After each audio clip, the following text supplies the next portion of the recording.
오늘 주시는 하나님의 말씀 창세기 1장 26절 27절입니다. 창세기 1장 26절 27절 우리 한 목소리로 26절 27절 시작. 하나님이 이르시되 우리의 형상을 따라 우리의 모양대로 우리가 사람을 만들고 그들로 바다의 물고기와 하늘의 새와 가축과 온 땅과 땅에 기는 모든 것을 다스리게 하자 하시고 하나님이 자기 형상 곧 하나님의 형상대로 사람을 창조하시되 남자와 여자를 창조하시고 아멘. 우리 좌우 앞뒤 분 인사합니다. 보고 싶었습니다. 보고 싶었습니다.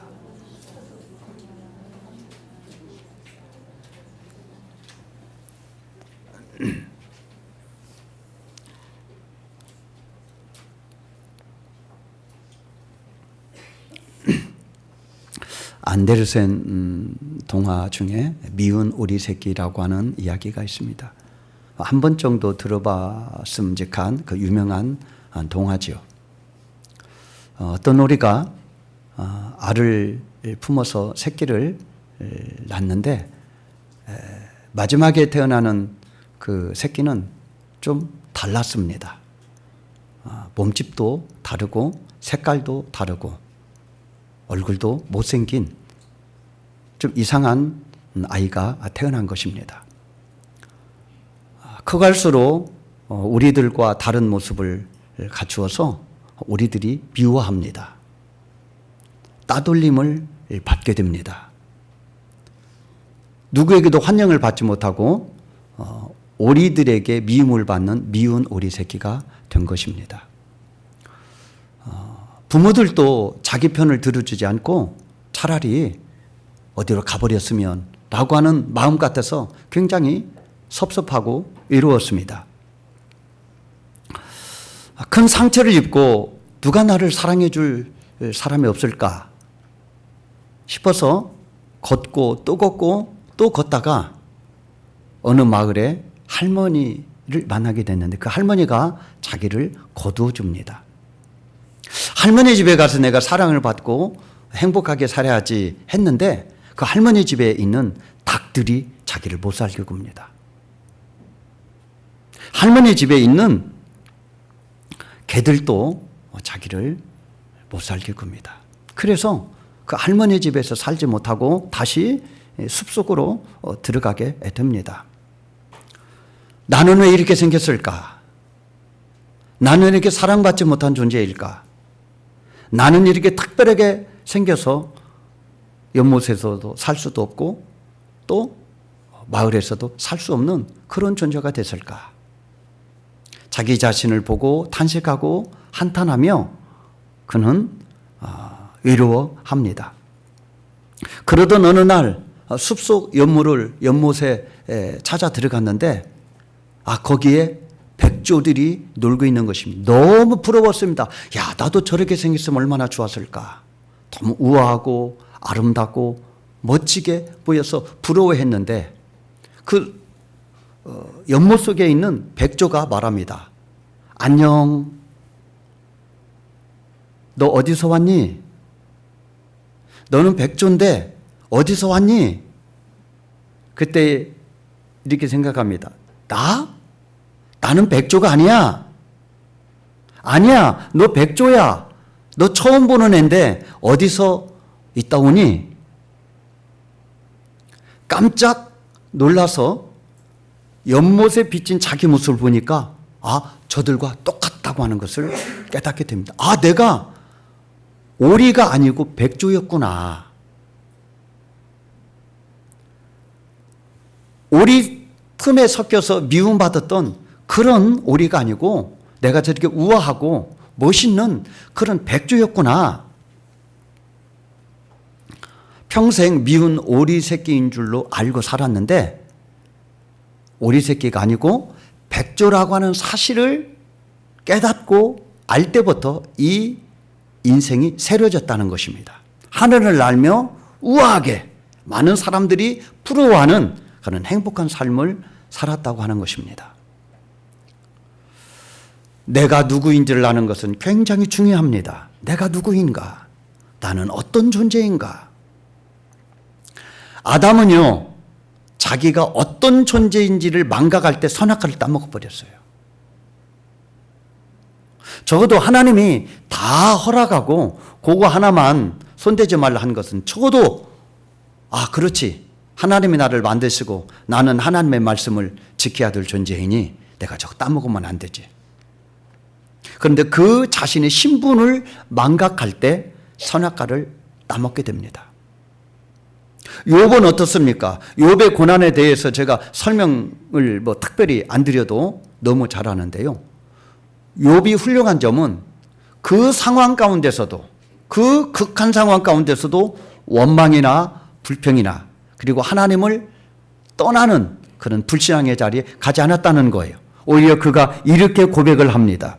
욥기 1장 21절에 내가 모태에서 알몸으로 나와 싸운즉 또한 알몸의 그리로 돌아가올지라 주신 이도 여호와시요 거두시는 이도 여호와시니 여호와의 이름이 찬송을 받으실지니이다. 이 모든 일에 욥이 범죄하지 아니하고 하나님을 향하여 원망하지 아니하니라. 욥은요, 내가 누구인 줄 아는 사람이에요. 그리고 하나님이 어떤 분인지를 알았어요. 그래서 하나님을 떠나지도 않고 그리고 원망, 불평, 좌절하지도 않았다고 하는 것입니다. 내가 누구인가? 내가 어떤 존재인가를 아는 것은 우리의 삶의 질과 방향을 결정하는 가장 중요한 요소라고 하는 것입니다. 그러므로 내가 누구인가를 나와 하나님과의 관계를 통하여 알아야 됩니다. 타인과 비교해서 내가 누구인 줄을 아는 것은 위험합니다. 세상과 비교하여, 타인과 비교하여 내가 누구인 줄을 알려고 여러분이 시도하면 할수록 우리는 좌절하게 됩니다. 왜냐하면 우리는 비교할 때 나보다 못한 사람과 비교하기보다는 나보다 우월한 사람과 종종 비교를 합니다. 그래서 나는 왜 저렇게 못했을까? 나는 저 사람처럼 못 살까? 왜 나는 저 사람처럼 행복하지 못할까? 나보다 우월한 사람을 내 위에 놓고 나는 저보다 못하다고 하는 비교의식 때문에 상대적인 박탈감을 느끼고 그리고 나는 실패했다. 나는 불행하다. 나는 아무것도 아니다. 이렇게 생각한다고 하는 것입니다. 그러므로 내가 누구인지를 알 때는 하나님과의 관계를 통하여 알아야 될 줄로 믿습니다.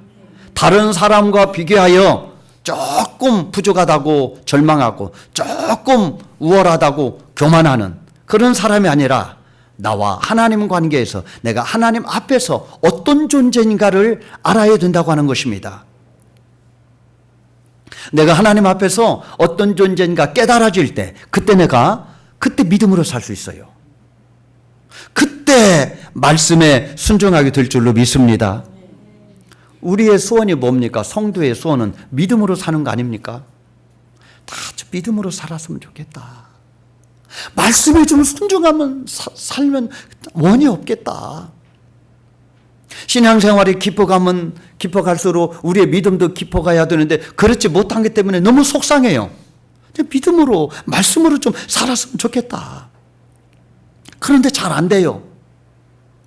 마음처럼 안 됐기 때문에 얼마나 속상한지 몰라요. 그런데요, 우리의 소원, 믿음으로 살고 말씀으로 살아갈 수 있는 그 비결이 있다면 늘 하나님 앞에서 내가 누구인지를 점검하고 깨닫고 내가 누구인지를 확인할 때 믿음으로 말씀으로 살게 될 줄로 믿습니다.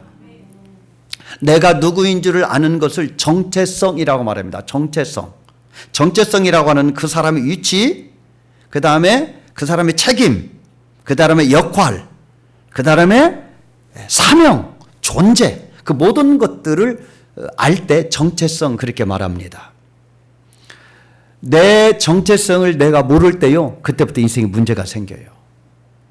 내가 누구인지를 망각할 때 의무와 책임과 존재와 사명을 잃어버리고 막 사는 인생이 돼요.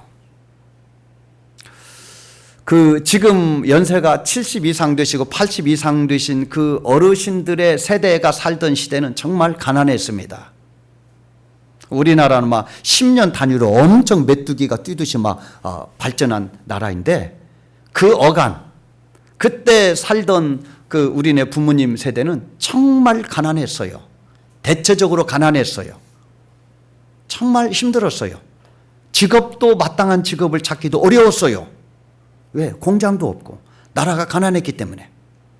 그래서 한 가족은 살아가기에 너무 힘들었어요. 그런데 자식들도 많았어요. 가난한데 입에 들어갈 식구가 많았어요. 정말 힘들었어요. 거기다 대고 남편은 직업도 없지, 술 주정뱅이지, 그리고 또 노름까지 하지. 참 가정의 역할을 하지 못해서 가정에 얼마나 위험한 가족들이 많았는지 몰라요. 그런데 그 어머니들이 뼈 빠지게 일을 해서 자식들을 건사합니다. 뼈 빠지게 일을 해서 내 자식들은 이렇게 살게 하지 않아야지, 잘 살게 해야지, 성공시켜야지. 자기 몸 돌보지 않고 얼마나 자식들을 위해서 헌신하고 희생했는지 몰라요. 그 희생 때문에 사실 오늘날 있는 거예요. 적어도 그 어머니들은 내가 누구인가라고 하는 정체성을 잃어버리지 않았어요. 내 자식들 내가 먹여 살려야지, 자식들 잘 살게 해야지. 그 일념 하나로 몸이 부서지는지 모르고 일을 하는 것. 그것은요, 내가 누구인지, 내가 엄마라고 하는 사실, 부모라고 하는 사실 때문에 그 자리를 지킬 수 있었다, 이 말입니다. 그러므로 우리가 하나님과의 관계에서 내가 누구인지를 알 때, 그때 비로소 내가 믿음으로 살고 말씀으로 순종하게 할 수 있는 힘을 얻게 된다고 하는 것입니다. 오늘 본문은요, 우리가 잘 아는 본문인데 하나님이 우리 인생을 만들 때 하나님의 형상으로 만들었다는 거예요. 하나님의 형상으로 만들었다. 하나님의 형상이 뭘까? 어렵게 생각할 거 없어요. 하나님을 닮았다, 이렇게 생각하면 돼요. 하나님을 닮은 존재로 나를 만들었구나 싶은 생각이 들어요. 자식들은요, 대부분 누구를 닮아요? 부모를 닮아요. 좀 덜 닮은 자녀들도 있는데요, 어떤 자녀들은요 저렇게 닮을 수가 있나 싶을 정도로 부모를 딱 빼닮아요. 어쩌면 그렇게 틀림없이 닮는지 몰라요. 어제 제 결혼식장 갔다 왔는데요, 저는 그 목사님은 제가 가까이에서 뵈는 분이지만 자녀는 처음 봤어요. 장가가는 자녀 처음 봤는데 지 부모 딱 닮았더라고요. 영랑 없이 그 아들이구나. 어떻게 할 수가 없어요. 어쩌면 그렇게 비슷하게 생겼는지 몰라요. 생김새래, 이목구비라든지 키라든지 이런 외양 같은 것들이 얼마나 부모를 닮는, 왜? 부모의 DNA를 받고 태어나기 때문에 닮을 수밖에 없는 거예요. 제가 예전에도 여러 번 말했는데, 제가 우리 동기 중에 하나가 앞니빨 2개가 굉장히 틈이 많이 벌어진, 이쑤시개 하나는 들랑달랑 요렇게 할 정도로 틈이 많아진 그런 동기가 있어요. 결혼해서 딸만 둘 낳았는데 그 딸이 지금 미국에서 시집가서 의사가 됐는데, 한나의 이름, 한나. 딱 제 아버지를 닮았는데 이빨 갈라진 게 닮았어요. 이빨 이 벌어진 걸 어쩌면 저렇게 아버지를 닮았을까? 아버지에게서 나왔으니까 닮는 거예요. 그런데 하나님이 너가 내 형상을 닮았다. 우리가 하나님께로 나왔기 때문에 하나님을 닮은 존재가 된 줄로 믿습니다. 우리가 하나님께 영광 돌린다 그러잖아요. 하나님께 영광 돌린다고 하는 것은 하나님을 드러낸, 우리 속에 하나님 닮은 것이 우리를 통하여 드러날 때 그때 하나님께 영광 돌리는 거예요. 한마디로 나를 통하여 하나님이 드러날 때, 하나님의 이름이 드러날 때, 하나님의 성품이 드러날 때, 하나님의 계획이 드러날 때 그때 하나님의 영광이 되게 될 줄로 믿습니다. 그러니까 하나님을 닮았다고 하는 것은 외적인 것을 말하는 게 아니에요. 왜? 하나님은 물질적인 존재가 아니거든요. 그러니까 하나님을 닮았다고 하는 것은 영적인 거, 하나님은 영이시니, 예배하는 자가 신령과 진정으로 예배할 자, 하나님은 영이신데 하나님은 우리를 영적인 존재로 지으셨어요. 동물들은 영이 없어요. 그것이 우리와 차이점이에요. 독특한 존재죠. 하나님이 우리에게 영을 불어 넣어주셨는데 생명의 존재라 영적인 존재예요. 또 정신적으로 우리에게 이성을 넣어주시고 의지력을 넣어주셔서 선악과를 따 먹을 것인가 말 것인가를 스스로 결정할 수 있는 그런 자율적인 존재로 만드셨어요. 도덕적인 존재, 하나님은 걸어가세요. 의와 평강과 희락이 충만한 분이에요.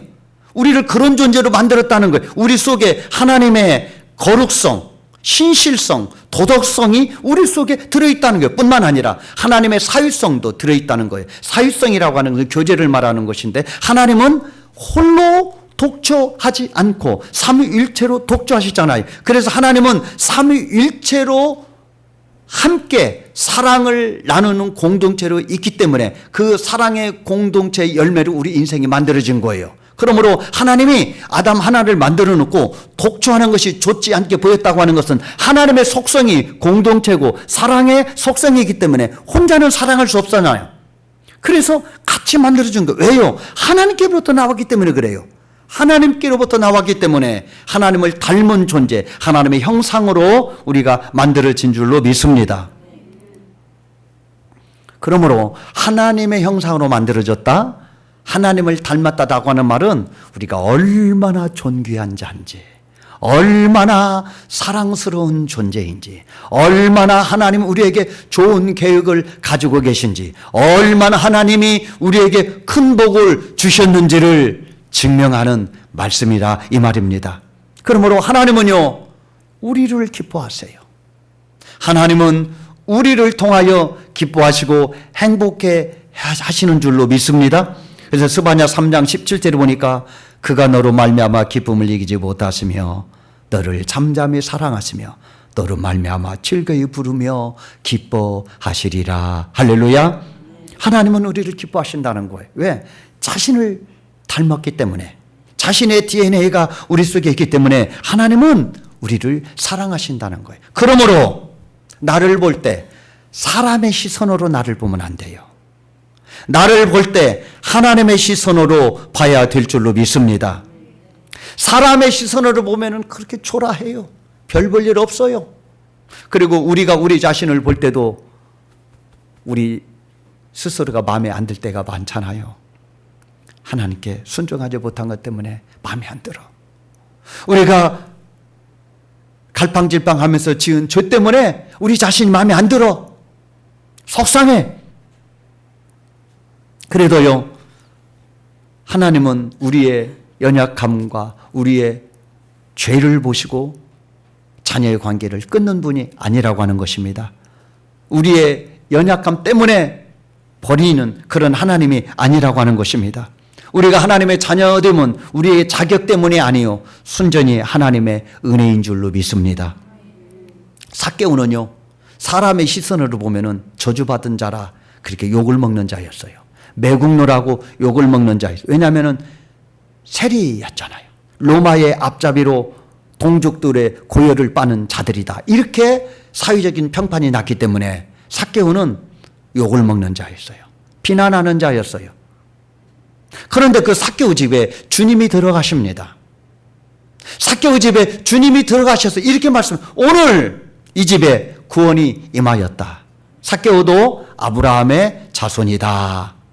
사람의 시선으로 보면은 매국노고 욕을 먹어야 될 존재였지만은 주님의 시선으로 보니 이도 아브라함의 자손임이다. 그렇게 주님이 축복하셨다고 하는 것입니다.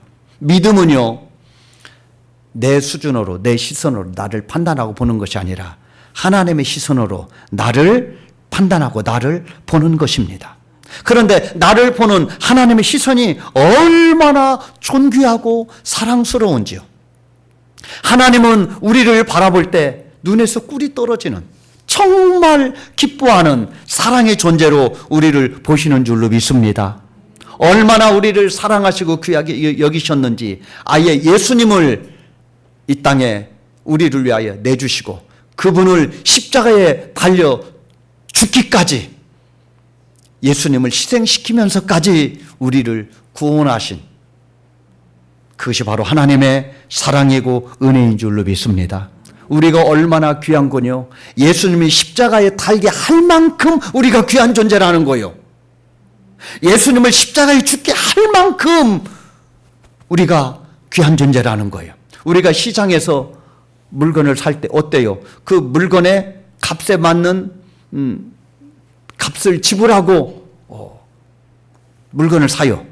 그런데 정말 우리에게 필요한 것이라면요, 비싸도 사요. 왜? 그게 나에 필요하기 때문에. 아우, 1,000만 원이나 가네. 그 비싸다고 생각하면 못 삽니다. 그런데 그것이 나에게 필요한 거다면요, 빚이라도 얻어서 사는 거예요. 그래서 하나님은 우리를 너무너무 사랑하시기 때문에 예수님을 내어 주시기까지 우리를 값을 치르시고 구원해 주신 줄로 믿습니다. 로마서 8장 32절에 이렇게 기록되어 있습니다. 자기 아들을 아끼지 아니하시고 우리 모든 사람을 위하여 내주시니까 어찌 그의 아들과 함께 모든 것을 우리에게 주시지 않겠느냐. 자기 아들을 아끼지 아니하시고 우리를 위하여 내주셨다는 거예요. 그러므로 모든 것을 내가 너에게 주고 싶다, 이렇게 말씀하십니다. 사랑이 진짜인지 가짜인지는요, 대가를 치르는지 치르지 않는지를 보면 알 수 있어요. 입으로 말하는 것으로는 확인이 안 돼요. 정말 그 사랑을 위하여 대가를 치르는가 치르지 않는가, 그것이 진짜인가 가짜인가를 분별해내는 거예요. 제가 언젠가 김창옥 씨 아시죠? 김창옥 씨 쇼도 하더라고요. 김창옥 씨 그런 그 강연이 많이 나오는데, 한번 기억에 남는 강연이 있었는데 어떤 사람이 질문을 했어요. 질문의 내용은 이거예요. 남자친구가 군대에 갔는데 기다려야 될 것인지 기다리지 않아야 될 것인지, 그걸 질문했어요. 사실 자기가 답을 알지 그 사람이 답을 알겠어요? 군대 간 남친을 기다려야 될지 아니면 안 기다려야 될지, 그걸 질문하더라고요. 근데 김창호 씨가 답을 이렇게 하더라고요. 좋아한다면 기다리고 좋아 보였다면 기다리지 말아라. 좋아한다는 것과 좋아 보인다는 것은 비슷하지만 차이가 있다. 좋아하면 값을 치를 것이고 좋아 보였다면 값을 치르지 않는 것이다. 충분히 기다릴 만한 그런 그 가치가 있다고 생각하면 기다리고, 기다릴 마음이 없다면 좋아한 것이 아니고 좋아 보인 거기 때문에 안 기다려도 된다. 그런 내용이에요. 정말 사랑하면 기다릴 수 있죠. 기다릴 수 없을 만큼의 사랑이면 3년은 너무 먼 거예요. 내가 사랑하는 그 사랑이 진짜인가 가짜인가는요, 대가를 치르는 것을 보면 알아요. 어떤 대가를 치르느냐에 따라서 내 사랑의 진정성이 드러나기 때문에 그렇습니다. 하나님은요, 우리를 사랑하시는데 그 사랑을 말로만 하지 않고 예수님을 십자가의 대가로 치르심으로 말미암아 우리를 구원하시고 이만큼 사랑한다 고백하신 줄로 믿습니다. 그러니 예수님 값으로 우리를 사셨기 때문에 우리는 예수님 짜리가 된 것입니다. 우리에게는 그럼에도 불구하고 흠이 있어요. 실패가 있어요. 좌절이 있어요. 죄도 지어요. 불순종도 해요.